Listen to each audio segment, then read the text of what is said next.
Terima kasih ya, saya hari ini diundang. Saya minta maaf dulu kalau misalnya nanti ada yang kurang, karena saya nggak biasa untuk ngomong di depan dan saya nggak berapa suka sih sebenarnya. Jadi ya, saya cerita sedikit background saya ya. Saya di sanipan saya tadi sudah dilihat bahwa saya lahir dari 3 bersaudara.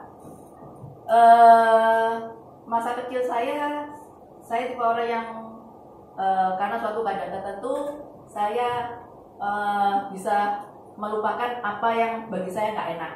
Jadi yang lalu ya sudah berlalu.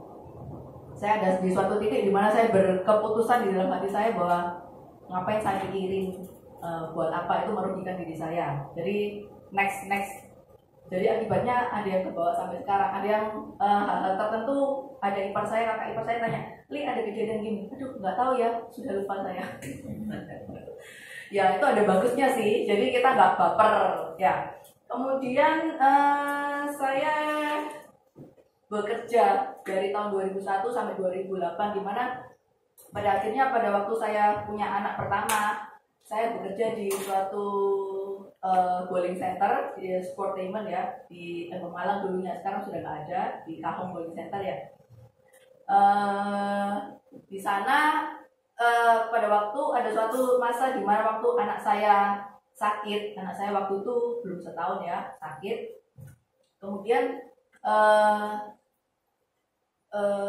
saya harus menjaga anak saya, dan pada waktu kejadian itu di kantor lagi ada turnamen, perlu saya untuk hadir. Saya kan nggak mungkin ngomong sama suami saya gini, "Kamu yang jaga anak ya, saya yang kerja." Kan nggak mungkin, nggak masuk akal lah. Mau saya yang cewek, itu lumrah lah, kita sebagai cewek tetap harus menjalankan kodrat kita sebagai wanita ya. Jadi saya waktu mau minta izin sama bos nggak enak, jadi saya maju mundur. Apalagi saya juga termasuk orang yang introvert. Saya nggak suka menceritakan masalah saya, apapun yang saya alami ke orang lain, karena kondisi saya juga lah, saya nggak suka dikit cerita, apapun juga itu. Jadi saya nggak berani ngomong sama bos. Saya pikir-pikir, itu menurut saya nggak enak sekali. Apa teman-teman pernah merasakan ya? Masih pernah ya? Berarti yang sudah hadir di sini nggak sudah full time semua ya, bisa hadir jam segini ya? Ya. Berarti nggak pernah merasakan yang seperti saya alami. Atau dulu sudah pernah, makanya kita join di Prudential ya. Nah, terus saya bekerja, gaji saya di tahun 2001 ya, 5 juta. Besar ya? Karena waktu awal saya kerja itu bos saya orang Taiwan. Saya sempat belajar Mandarin di Beijing setahun. Jadi asalnya itu saya kerja sama bos saya Taiwan, kemudian karena saya bisa Mandarin makanya gaji saya tinggi. Kemudian akhirnya mereka buka bowling, ada kongsi sama orang Indo, akhirnya saya ditempatkan di sini. Awal saya kerja gaji segitu karena akhirnya saya punya anak kemudian bowling centernya juga bukanya bukan dari jam pagi, dari jam 8 hingga jam 9 to 5, akhirnya dari siang jam 12 sampai jam 7 malam. Saya akhirnya minta izin sama bos, saya kerja cuma sampai jam 5 aja. Tapi kalau ada turnamen, saya bahkan sampai jam 11 malam maupun sampai jam 12 malam. Jadi bagi saya itu nggak enak, apalagi kita cewek ya, jadi nggak enak sekali. Jadi terus karena mengurangi jam kerja, pada saat saya keluar kerja tahun 2008, gaji saya pun nggak sampai 5 juta. Karena berkurang jam, padahal asumsinya kalau kita bekerja lama-lama bertambah banyak ya. Kalau ini enggak ya. Jadi saya keluar akhirnya nggak sampai 5. Jadi saya keluar itu waktu saya mau melahirkan anak saya yang kedua. Saya sudah nggak nyaman banget, dan sana juga lagi ada masalah, pokoknya masalah gitu, saya akhirnya keluar. Pada waktu saya keluar, setelah keluar mau melahirkan atau waktu sudah melahirkan, ada temannya suami saya datang. Terus nawarin saya, "Ayo mau tak?" Dan saya kan mikir bahwa saya ini mau cari tambahan income. Dulu saya punya uang sendiri meskipun nggak gede, dan saya tadi bilang nggak bisa beli aset, nggak bisa beli apa-apa. Sudah taruh di bank, lama-lama habis gitu. Nah, saya pikir ya nggak ada salahnya nyoba. Nah, saya coba, dan saya kan juga mau ambil polis buat anak saya. Jadi saya akhirnya ikut. Tapi ya biasa, kita semua kan banyak kok agent. Banyak alasan ya, habis join, aduh saya masih sibuk, saya punya anak saya masih baby, kemudian saya barusan pindahan rumah, banyak alasan itu, satu macam alasan. Nah, sama, saya juga. Sampai akhirnya tahun 2010, pada awalnya waktu saya diajak sama leader, dibilangin ayo ke kantor, ada aktivitas bla bla bla. Saya selalu bilang, enggak bisa, karena saya nggak ada mobil. Pada tahun 2010 itu, kebetulan saya sudah ada mobil. Saya mikir sendiri. Alasan saya dulu waktu disuruh-suruh datang nggak ada mobil. Sekarang sudah ada. Berarti kan bukan jadi satu alasan lagi ya. Jadi akhirnya saya mikir sendiri. Ya wes lah, nggak ada salahnya saya coba. Kayaknya kita semua awalnya mungkin banyak yang seperti itu juga ya. Jadi akhirnya saya coba. Kemudian saya, ya kebetulan pas saya ngomong, pas kakak ipar saya memang mau ikutkan anaknya, mau ikutkan keluarganya. Nah, semuanya kan ngomong pas. Padahal sebetulnya kalau kita nggak ngomong, ya nggak ada kejadian seperti itu. Jadi, ya memang itu adalah momentumnya. Momentum juga pada tahun 2010 itu, saya juga menghadiri satu acara Prudential di SO kalau nggak salah. Pada waktu itu, kebetulan ada seorang yang nanya ke saya, kamu sudah berapa lama di Pru? Saya bilang kan dari 2008. Oh, terus pertanyaannya berikutnya gini, sudah kemana saja? Terus saya bilang, loh, saya nggak pernah kemana-mana. Terus jawabannya dia gini, loh, rugi kamu kalau ada di bisnis asuransi tapi nggak pernah kemana-mana. Terus beliaunya cerita bahwa beliau itu memang orang dari ex Manulife yang kemudian join di Prudential. Saya loh waktu dulu di Manulife pergi ke banyak negara, sudah pergi ke banyak negara dan macam-macam gitu lah. Nah, dari sana saya kemudian berpikir, oh iya ya, enak juga ya, siapa tahu saya juga bisa pergi. Jadi akhirnya saya punya keinginan, mulai muncul keinginan untuk bisa pergi ke luar negeri. Apalagi dengan background keluarga saya yang biasa-biasa saja. Sehingga pada waktu SMA juga banyak teman saya kaya-kaya pergi ke luar negeri berlibur. Kalau berlibur ke luar negeri. Kalau saya enggak, saya cuma ke rumah cecinya papa. Karena saya anak cewek satu-satunya, jadi di rumah kan banyak cowok. Jadi saya ditaruhlah di sana. Jadi ya karena itu saya punya keinginan, aku mau ke luar negeri. Kalau mereka ke luar negeri adalah karena biaya dari orang tua mereka, betul nggak? Kalau saya mau pergi karena biaya saya sendiri, karena prestasi saya sendiri, karena kemampuan saya. Nah, berawal dari sana, saya akhirnya kejar dan bisa achieve ke Roma. Itu trip saya yang pertama kali, dan sekian lama saya nggak pernah ke luar negeri gitu loh. Nah, berawal, cuman ada kejadian juga. Pada waktu saya dikatakan sudah achieve, itu ada kejadian bahwa dari kantor pusat mengatakan bahwa saya sudah achieve. Jadi akhirnya diumumkan dong di kantor, saya sudah diselamatin sekian banyak orang. Bahkan mentor saya juga sudah menyelamatin saya, dan saya diundang jadi speaker di sana pertama kalinya di SB 10 maksud saya. Kemudian saya ternyata Prudential itu salah API nasabah saya. Jadi saya itu waktu itu closing bulan, tahunan dianggap bulanan. Jadi apinya itu sudah achieve. Saya langsung mikir mateng. Sudah diselamatin sekian banyak orang, sudah diworo-woro sampai ke kantor lain juga. Saya sudah diselamatin, wah hebat ya. Barusan benar-benar jalanin di tahun 2010 sudah bisa achieve startup. Mateng saya mikir dalam hati. Malunya itu bagaimana? Di mana saya taruh muka saya sudah diselamatin sekian banyak orang, ternyata saya nggak pergi, ya loh, malu nggak? Jadi akhirnya itu benar-benar yang saya kejar, sehingga akhirnya saya benar-benar bisa achieve itu.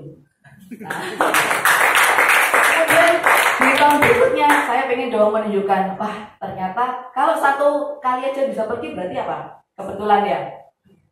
Oh Lili bisa karena kebetulan. Oh gini deh lah. Ya, jadi saya nggak mau dikatakan seperti itu. Maka akhirnya saya kejar lagi. Yang tahun berikutnya saya achieve, saya lupa tadi kemana, pokoknya saya achieve yang startup tahun berikutnya. Terus achieve lagi, jadi akhirnya happy. Nah, cuman ya ini yang jangan ditiru. Setelah sampai tahun London ya, masih stuck sampai sekarang. Doakan supaya tahun-tahun berikutnya saya bisa achieve ya.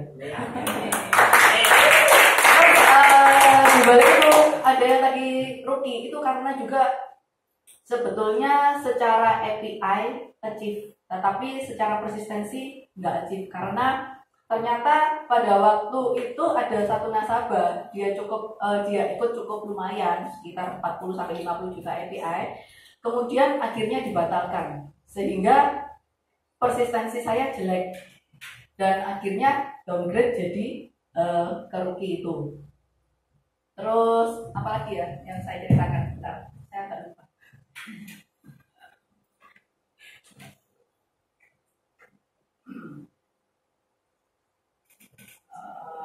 Ya.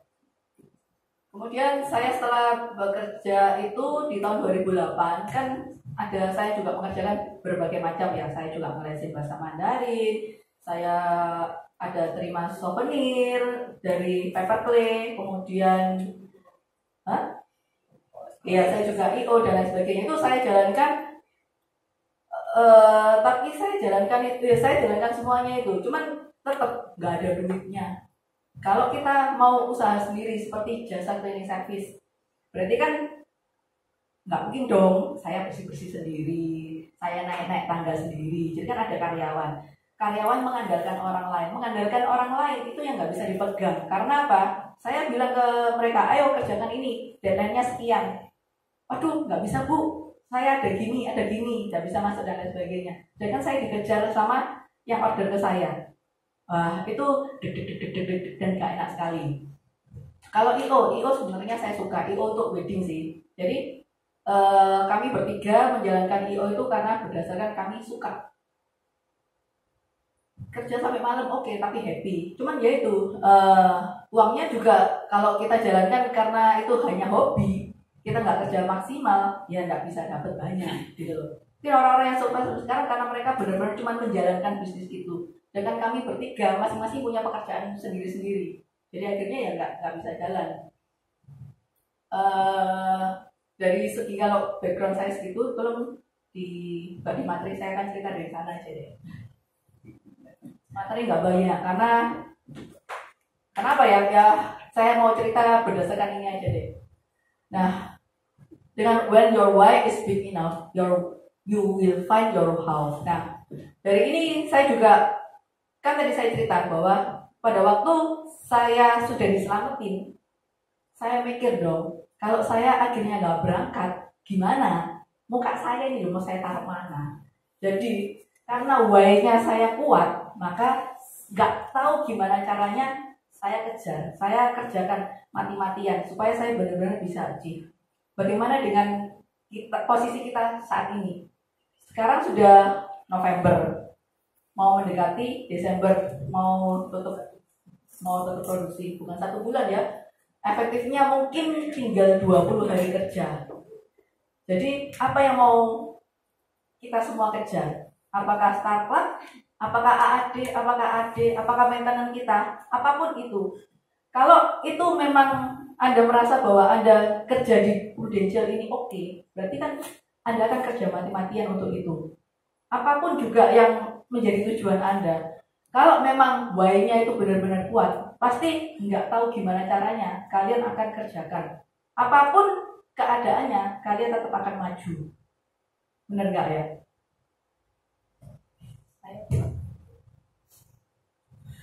Nah, this is your everyday reminder that you are amazing and you can handle anything. Jadi, pagi hari, di saat kita belum memulai aktivitas kita, baiklah kita remind diri kita sendiri. Kita remind diri kita sendiri apa sih yang mau kita lakukan. Kita masukkan segala macam hal-hal yang positif. Karena kalau kita mengawali hari kita itu enggak dengan positif, akan jadi kita bisa bilang itu jadi bad day. Padahal harusnya itu enggak. Harusnya kalau kita positif, kita memasukkan segala hal yang positif, itu juga yang akan terjadi. Karena hukum tarik-menarik kan terjadi ya. Yang kita pikirkan positif akan kita hasilkannya juga positif. Sama seperti kalau misalnya saya dulu di awal kerja, saya juga disuruh sama leader, ayo telepon nasabahmu. Saya telepon, tapi dalam hati itu sambil mikir, moga-moga nggak diangkat, moga-moga nggak diangkat. Sama nggak? Sama ya, saya dulu juga gitu. Jadi, dan beneran nggak diangkat. Habis itu, aduh leganya. Ya, jadi sama. Kalau kita menganggap bahwa orang itu pasti bisa closing sama saya, yakinlah itu dulu. Dan kalian lakukan yang terbaik, beri apa yang memang nasabah tersebut butuhkan. Jangan apa yang sesuai dengan API kita. API kita kurang segini, terus kita kasih macam-macam biar mereka biar API kita gede, tapi padahal manfaatnya mereka nggak butuh gitu loh. Ya, jadi tetaplah kita tetap berpikir sampai bijak seperti itu. Nah, when your mindset changes, everything on the outside will change along with it. Jadi semua itu berawal dari mindset kita. Apa yang kita pikirkan, itulah yang bisa terjadi. Jadi kalau kita berpikir, gak mungkin saya bisa AD, gak mungkin saya bisa AAD, ya itu yang beneran terjadi. Ya kan, banyak kan seperti itu. Jadi kita masukkanlah hal-hal yang positif. Kita amini dulu, kita yakini dulu apa yang kita harapkan. Itu dulu. Jadi nanti seluruh alam semesta itu akan membantu usaha kita. Itu seperti itu. Banyak yang kita belajar di NLP dan lain sebagainya juga hal yang sama. Sebetulnya ya kalau kita sudah tahu tapi kita cuman mengiyakan aja tapi tidak benar-benar kita jalani, ya percuma. Ya kan? Jadi ya mulailah kita belajar. Saya juga belajar juga ya, bukan orang yang oke gitu lah. Jadi ya mari kita belajar sama-sama untuk menjadi orang yang jauh lebih baik hari demi hari. Push yourself because no one else is going to do it for you. Jadi cuman Anda yang bisa untuk push diri Anda sendiri. Meskipun leader Anda, meskipun pasangan Anda bilang sampai mulutnya memble leader Anda, ayo kamu prospek kok, ayo kamu jalan no. Tapi kita kalau nggak mau ya udah percuma. Kemarin ada beberapa hari lalu itu jadi pas kebetulan saya sore sudah di rumah. Saya sebetulnya ada janjian untuk ke nasabah. Itu saya juga masih ragu. Ya enggak, kok sudah males ya. Saya masih ada pikiran seperti itu. Cuman saya mikir, aduh saya kepengen achieve ini. Sudahlah, tak telepon aja, tak kontak lagi. Akhirnya saya kontak. Jadi kadang kita kan ada di persimpangan, selalu ada di persimpangan. Kita mau melakukan yang benar atau yang enak tetapi salah. Nah, itu balik-balik tergantung sama keinginan kita, tergantung dari why kita, ya kan? Makanya nggak ada yang bisa kerjakan untuk Anda. Meskipun leader setiap hari telepon, ya percuma. Wong kita bisa bilang, oh ya der, aku masih ketemu sama orang, dia janjinya seperti ini. Padahal loh, kalian nggak ketemu, itu juga nggak tahu. Yang bohong, ya Anda yang bohong sendiri, yang rugi siapa? Ya diri sendiri, gitu loh. Jadi ya percuma, karena ya itu nanti juga yang kalian alami terhadap agent Anda, gitu loh. Balik lagi. Nah, nothing you have is because of luck or chance. It's all due to God's grace and favor. Jadi lakukan bagian kita. Kita yang melakukan yang terbaik bagian kita. Nanti ya kita serahkan sama Tuhan. Bagaimana maksudnya itu adalah bonus kita lah. Kita jalani prosesnya. Jadi itu bukan hanya kebetulan saya sekarang berada di bisnis Prudential. Bukan hanya kebetulan bahwa teman suami saya mengajak saya untuk jalani bisnis di Prudential. Itu bukan hanya kebetulan. Karena ya kalau kita memang kadang kita merasa pada waktu kejadian kita merasa kok gini ya. Tapi kalau kita sudah melewati masa itu, kita flashback. Kita melihat, oh ternyata mungkin ini memang jalan Tuhan yang dikasih buat saya seperti ini. Jadi jalanin aja. Jangan nanti akhirnya waktu kita flashback, kita menyesal. Kita ngomong, aduh tahu gitu saya kayak gini ya. Tahu gitu dulu saya ambil kesempatan ini ya.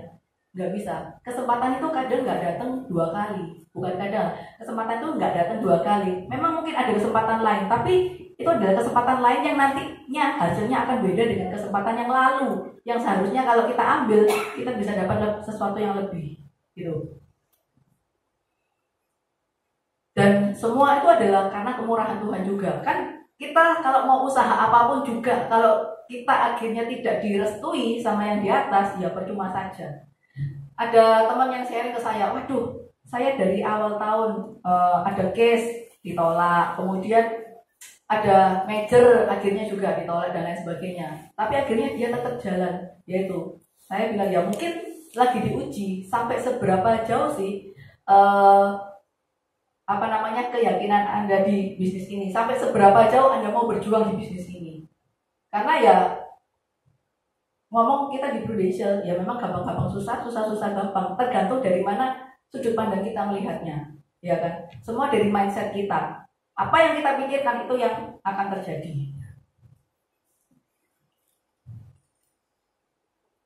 Nah, bayar insurance ini berarti intinya apa? Kita beli insurance itu nggak bisa bikin kita miskin. Malahan kita kalau beli insurance malah akan semakin kaya gitu ceritanya. Ya, nggak bisa bangkrut karena beli insurance. Insurance berapa sih gitu loh. Kadang malah orang banyak di luaran sana yang pada waktu kondisi ekonomi turun, dia akan bilang, telepon agentnya, asuransiku berapa aja ya? Coba tolong cekkan, aku sekarang lagi kepepet, tolong dikurangi aja ya manfaatnya. Atau aku tak cuti premi, atau sudah tak tutup aja. Kebanyakan seperti itu, ya kan? Nah, jadi kita juga punya tugas. Tugasnya apa? Kita ingatkan mereka, kita kasih edukasi ke mereka bahwa insurance ini bukan sekedar kamu ikut insurance kemudian aku sebagai agennya saya sudah terima komisi ya sudah lepas, enggak. Tapi kita sebenarnya bawa beban yang lebih besar. Kenapa? Kalau misalnya pada suatu ketika nasabah yang akhirnya downgrade ataupun yang dilapskan, diberhentikan, terjadi sesuatu, gimana kita? Apa kita nggak menyesal? Ya kan? Jangan sampai itu terjadi. Jadi ya kita harus agak ngototnya ngotot positif demi kebaikan mereka. Ya memang juga demi kebaikan kita dapat komisi. Cuman sebetulnya loh komisinya itu berapa? Cuman besar di 2 tahunnya. Kalau kita ngomong per case loh ya, cuman berapa di 2 tahun. Tapi kalau untuk manfaatnya mereka yang dapat banyak gitu loh. Jadi ya kita harus lebih banyak lagi edukasi mereka. Kalau mereka ada mau di drop atau apa, kita edukasi lah supaya jangan. Nah, ini ada cerita bahwa ada seorang ayah yang sudah meninggal, kemudian punya deposito di BCA. Nah, terus pada waktu anaknya mau klaimkan ternyata nggak bisa dan ribet. Kenapa? Karena ternyata ada pihak lain yang juga mengaku sebagai ahli waris. Kalau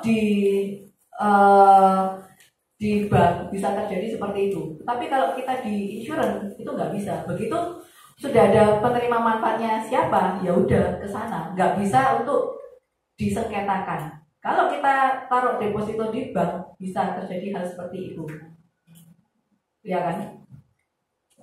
Kayaknya nggak kelihatan.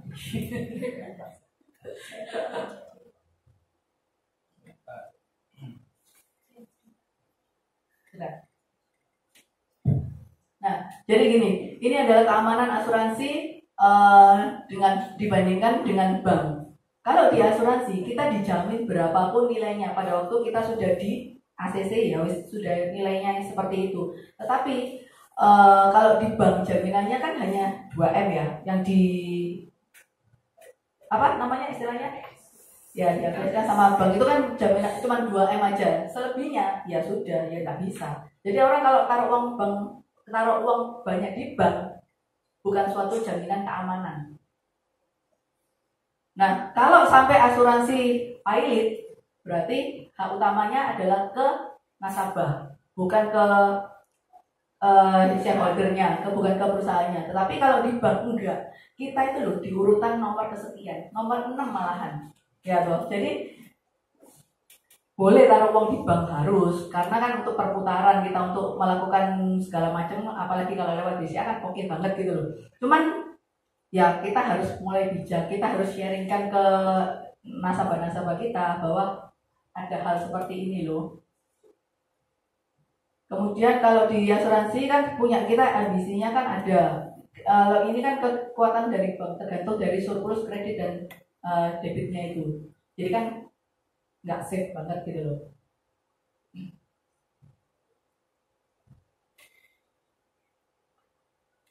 Nah, sedangkan kalau dari segi asuransi dengan deposito, kalau di asuransi itu terutamanya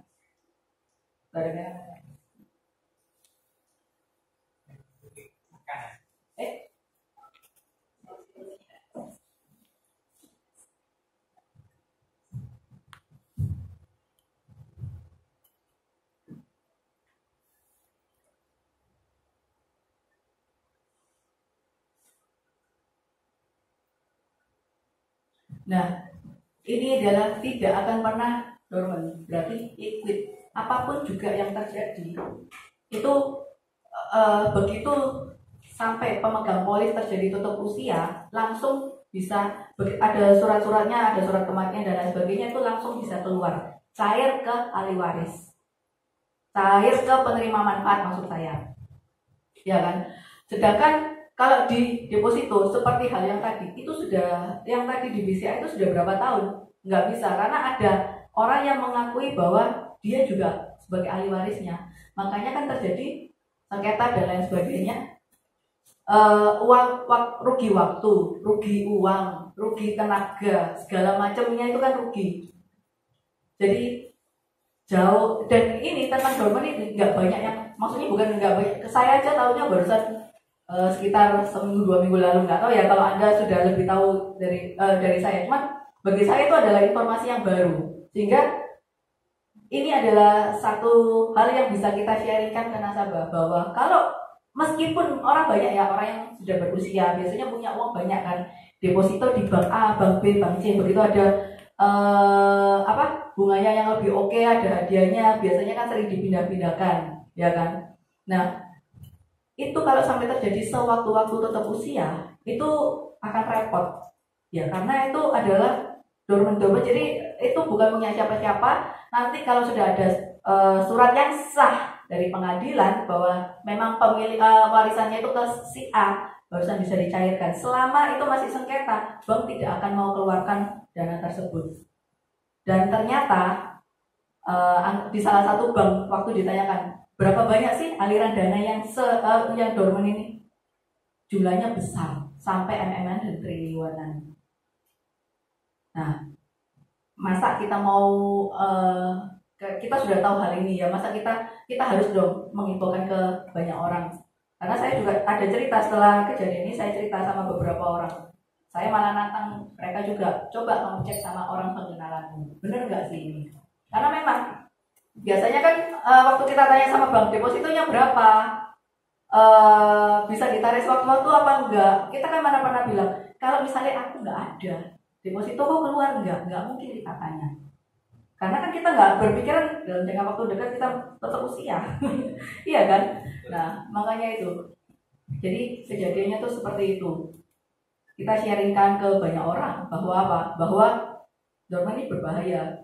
Uang yang seharusnya milik keluarga kita bisa-bisa mengendap begitu saja di bank, dan itu nggak dapat bunga loh, ya kan. Jadi nggak liquid banget. Belum lagi kalau kita selain di insurance banyak kejadian, kapan hari juga ada cerita ya, nenek sudah tua masih digugat warisan sama anaknya, digugat uang sama anaknya. Kemudian banyak juga kejadian satu saudara bertengkar gara-gara warisan harta gono gini, banyak terjadi. Jangan bilang oh enggak, saya sekarang baik kok sama saudara saya. Saat ini mungkin pada waktu itu masing-masing belum berkeluarga. Kalau sudah berkeluarga masing-masing dengan tipe orang yang macam-macam, kita nggak tahu apa yang terjadi. Dari hubungan yang baik bisa jadi mungkin kontak-kontak nggak ngomong 1 tahun bertahun-tahun, itu bisa terjadi gitu loh, ya kan. Kan ya sayang sekali. Dan lagian kalau kita nabung di insurance berarti kan sama ya kayak paper aset, berarti uang yang kita keluarkan jauh lebih kecil dibandingkan dengan uang yang kita keluarkan jauh lebih kecil dibandingkan dengan yang kita dapat, ya kan? Berarti perbandingannya kalau kita beli rumah sekarang misalnya kita KPR 1M, cicilannya 1 bulan berapa?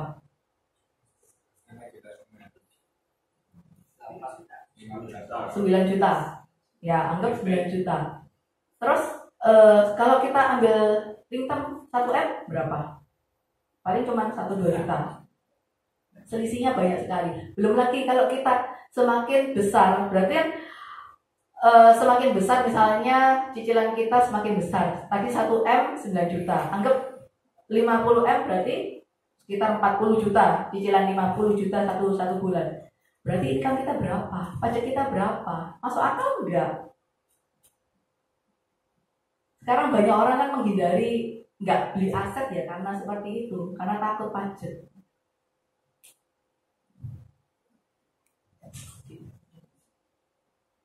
Nah, uang itu dibayar, jangan diwariskan. Utang itu dibayar, jangan diwariskan, jangan sampai anak cucu yang bayar. Ya kan? Itu kan benar, biasanya bahkan ada ya liang kuburnya aja belum kering tapi sudah mulai ditagih. Bu, si bapak ada utang sekian loh bu, gimana kapan bayarnya? Benar nggak itu yang terjadi? Itu adalah realita kehidupan. Apakah kita nanti masuknya ke dalam hal yang seperti itu? Apakah kita sudah lebih bijak? Kita sudah lebih pandai? Kita sekarang ada di bisnis insurance, di prudential. Ya, kita sudah jadi financial planner. Ya, marilah kita juga infokan ke orang-orang. Jangan sampai diri kita, apalagi diri kita sendiri, terjebak dalam hal ini. Kita punya utang, anak kita yang bayar. Bahkan nggak bisa sampai cucu kita. Kan nggak lucu kalau hal itu terjadi gitu loh. Ya, dan ada juga wakil presiden kita ya, Yusuf Kala itu kan beliau sudah berpesan kepada anak-anaknya, kepada cucunya bahwa warisan yang diberikan kepada mereka, malah ekstrimnya 50%-nya harus masuk di insurance. Ya kalau kita mikir 50% dari sekian puluh M kok kayaknya nggak mungkin ya. 10-20% aja lah masuk. Sudah nggak akan habis uangnya, berturun-turun, nggak mungkin akan ada kemiskinan terjadi, nggak mungkin ada orang yang sudah bisnisnya hebat kemudian jadi turun. Kayak itu jamu ibu ya kalau nggak salah. Jamu ibu itu kan sudah bisnis yang sudah puluhan tahun, betul nggak? Ya. Tapi akhirnya juga beberapa bulan lalu atau awal tahun ini atau tahun lalu ya, ternyata jatuh juga kan? Ya. Nyonya Menir aja. Nyonya Menir. Sorry salah sebut merek. Ya, Nyonya Menir berarti kan itu loh sudah bisnis berpuluh-puluh tahun, sejak saya kecil pun masih sudah ada. Mungkin malah zaman-zaman dulunya itu juga ada. Tapi nggak bisa survive sampai sekarang gitu loh. Kenapa? Karena generasi-generasi berikutnya mungkin nggak bisa mengembangkan, nggak bisa berinovasi, mungkin ada keributan di dalamnya, kita nggak tahu gitu loh. Iya kan? Nah, kalau kita bandingkan dengan bisnis kita di Prudential, nggak ada yang seperti itu. Bisnis kita di Prudential, lihat banyak orang sekarang ngomong, aduh bisnis lagi sepi ya, semua sambat. Tapi coba lihat, API di kantor masing-masing bertambah banyak nggak? Iya, Pak Kanho? Iya. Semakin naik ya? Naik. Sama, di kantor saya juga. Jadi membuktikan apa? Bahwa sebenarnya aliran dana di luaran itu loh banyak. Yang katanya miskin, enggak loh saja nih. Sebenarnya itu banyak sekali, hanya mereka kan menahan. Kenapa? Orang kaya ya takut apa? Mungkin ya dikejar pajak dan lain sebagainya. Ya, pinter-pinterlah kita semuanya untuk menarik dana mereka untuk dimasukkan di sini. Itu kalau dari segi nasabah. Tapi kalau kita segi bisnis, kita di Prudential nggak mungkin akan bertambah, menurun lah. Semakin maju. Kenapa? Kita punya tim, kita punya nasabah. Tim kita akan narik tim cari agent juga. Kalau mau membesarkan timnya, kalau mau jadi seperti leadernya, benar nggak? Siapa yang tahun depan mau naik jadi AAD? Sudah mendekati belum? On the way. On the way-nya kurang 20 hari loh. Sudah dihitung enggak? Sudah dihitung enggak? Agent kita berapa? API-nya berapa? Dibagi per harinya berapa? Sehingga harus achieve per minggunya berapa API? Gimana caranya ngejar? Orangnya itu loh siapa aja. Nah, kalau saya waktu dulu juga waktu ngejar itu saya juga benar-benar memperincikan sampai nasabah itu si A, oh kurang lebih sekian, major kurang lebih sekian, sampai sedetail itu. Jadi terus ada kesimpulan, loh kok akhirnya teman saya kok kurang ya. Nah kita bisa nambah, masih ada waktu. Tapi kalau kita cuma di angan-angan, kita cuma nggak menulisnya. Saya bukan tipe orang yang suka menulis, tapi untuk angka ini, API ini saya suka. Karena ya itu kan goal kita gitu. Jadi tulislah angka itu, siapa namanya nasabahnya, berapa angka API-nya, berapa kekurangan kita, waktu kita tinggal berapa, itu semua dihitung. Jangan waktunya memang sih sampai mungkin akhir Desember, tapi kita hitung semuanya. Kalau benar-benar dihitung kan mungkin masih sekitar berapa, 40 harian ya. Tapi kalau saya hitung sih sekitar 20 hari kerja yang efektif. Jangan sampai kita terlena kemudian di akhir tahun kita menyesal, aduh tahu gitu saya nggak pergi ke tempat itu, saya tak kerja. Tahu gitu saya orang itu benar-benar tak kejar dan lain sebagainya. Jangan sampai kita menyesal karena 1 tahun berlalu lagi. Ya. Nah, life insurance is love insurance. Dari ya memang karena apa? Kita nggak tahu kapan seseorang nggak adanya, tapi pasti seseorang itu akan tetap usia, benar nggak? Nah, makanya kita ngomong ke nasabah, gimana caranya menyampaikan. Nggak usah, maksud saya gini, nggak usah besar-besar pun. Kalau orang tergantung dari kemampuan orang tersebut, 1 juta oke lah. 1 juta bisa dapat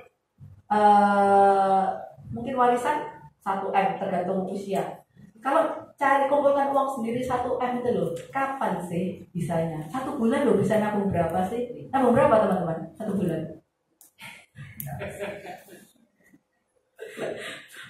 Belum lagi nanti diambilin, waduh mau liburan Natalan, mau libur Lebaran dan lain sebagainya.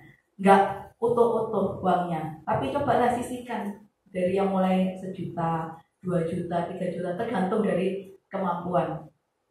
Dan kita harus melihat dari kacamata, misalnya kita ngomongin nasabah, kita lihat dari kacamata nasabah. Dulu pada awal saya kerja di sini, saya berpikir bahwa aduh 500.000 aja mungkin cukup ya nabungnya per bulan, premi maksud saya. Tapi itu karena saya apa? Saya melihat pada waktu saya awal kerja kan nggak ada duit lah ya, jadi 500 kayaknya sudah cukup deh. Padahal kalau orang itu waktu itu sudah punya income 10 juta, nabung 500.000 loh, nggak ada artinya. Apalagi manfaatnya tuh nggak ada artinya buat mereka gitu loh. Jadi kita lihatlah dari kacamata nasabah, jangan kita melihat memandangnya dari kacamata kita. Nah, ada nilai tunainya, bisa akumulasi, bebas pajak, dan langsung ke ahli waris. Iya kan? Jadi bebas pajak. Memang mungkin sekarang orang bilang, waduh, insuransiku sudah banyak, sak bulan loh aku bayar sampai 20 juta, 30 juta. Pajakku berapa? Biasanya kan orang ngomong gitu. Jangan khawatir. Kalau sampai terjadi resiko dan keluar, itu angkanya loh jauh lebih besar dan lebih bisa membantu mereka. Kan kalau seseorang terjadi tutup usia, mereka kan nggak kepingin keluarganya lifestyle-nya turun dan lain sebagainya. Nah, otomatis kita edukasi untuk ambil seperti ini.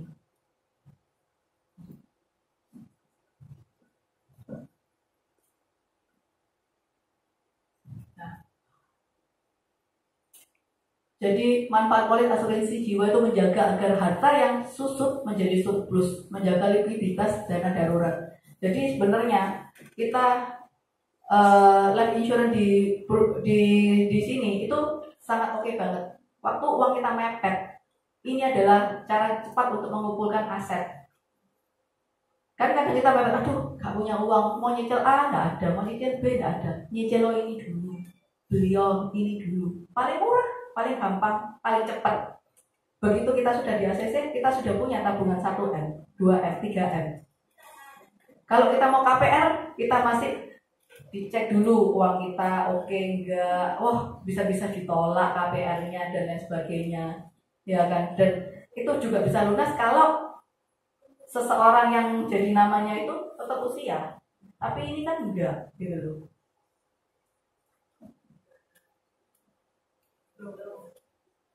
Bukan saya yang mencetak.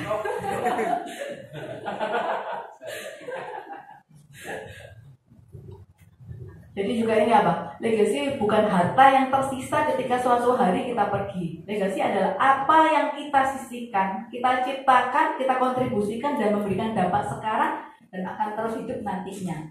Jadi ya kita sisihkan, kita persiapkan dana itu.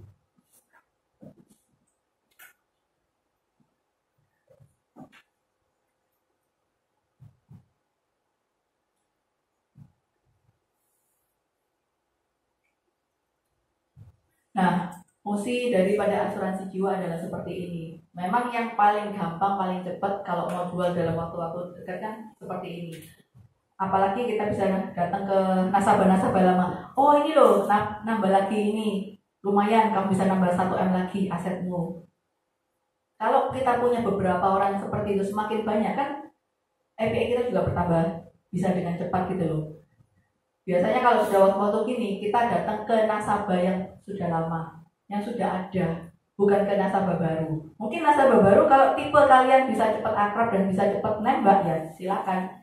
Tapi kalau saya bukan, jadi saya nggak bisa kalau ketemu orang langsung, oh kamu ikut insurans gini-gini, saya nggak bisa. Jadi saya butuh waktu. Makanya saya sekarang kalau kejar belakangan ini ya untuk apa? Major sama untuk nasabah yang sudah lama untuk upgrade lagi, mungkin nambah polis lagi, mungkin kayak tadi katanya dulu anaknya 2, sekarang berapa? 4. Kan kita kalau jarang kontak kita nggak tahu. Nah kita sering-sering lah mungkin chat di WA, oh ya sapa hai kiri kanan dan lain sebagainya itulah ya.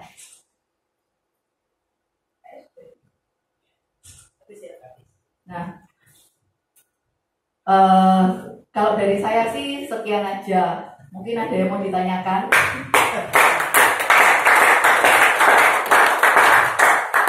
Ayo teman-teman, sesi pertanyaan.